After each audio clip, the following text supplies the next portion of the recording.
My gorgeous boss passed out drunk after a night out. I took her to my apartment and put her in my bed. The next day, she woke up and glared at me sleeping on the couch. Panicking, she asked, "What's going on here?" The next morning, nursing a hangover and holding her temples, my boss, rose from the bed. She glared at me and waited for an answer. She was also disturbed to find that the clothes she was wearing had been replaced with a set of men's tracksuits. My name is Mark Fullerton. I'm 27 years old and work in the advertising department of a consumer goods company. I'm kind-hearted, or rather, I often struggle with not being able to say no firmly. I frequently find myself helping out with tasks at work that aren't my responsibility. "Mark, you're just the person I was looking for. Could you prepare this report for me?" When a colleague puts it that way, even if my own tasks are piling up, I usually reply, "Yeah, sure." I'm a soft-spoken guy, so I guess it's easy to ask me for favors. I don't mind being relied upon.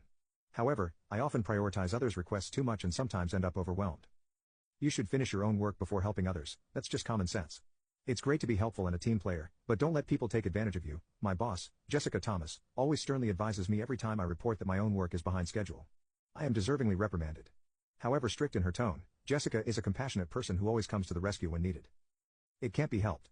I'll help you out, so bring me half of it. Thanks to her, I manage to meet deadlines and balance my tasks along with the ones my colleagues dump on me. She takes care of her struggling team members, grumbling but still helping us out all the same. There's such a thing as being too nice, she always tells me, but fundamentally, I think she's no different. If I'm the first person my colleagues run to for help with work, then Jessica is their last resort. Well-regarded, beautiful, kind, and cheerful, she is beloved by everyone.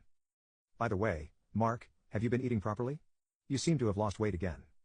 She always keeps an eye on her team, even caring about their health. Naturally, many male colleagues harbor feelings for her. However, a while back at a drinking party, Jessica revealed she had a boyfriend, which came as a shock to many male colleagues, myself included. "I've actually got a boyfriend recently. Having a fulfilling private life really boosts my motivation at work," she said.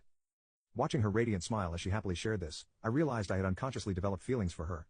Realizing my feelings coincided with the heartbreak of knowing she was taken. Since I hadn't been aware of it myself, there was no way I'd talk about these feelings to others. I convinced myself to keep them to myself. With the launch of a new product, the whole company was in a frenzy.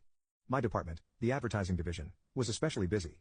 It was an annual event, but this year it seemed harder to keep up with work than usual. The cause was Jessica's poor performance. "Come on, let's dig deep and push through this." That's how she usually inspires and motivates her team. Even if a colleague makes a mistake, she's the first to step in and cover for them. However, she was the one making mistakes, one after another, which was unlike her. On top of that, her complexion was pale, and she was talking much less than usual. I found Jessica distracted when questioned about this issue.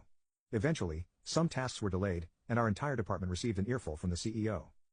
"I'm truly sorry for my mistakes and for getting our division into trouble," Jessica tearfully apologized to everyone, but of course, no one blamed her. "She's definitely not herself. How about we cheer her up with a year-end party?" Someone suggested.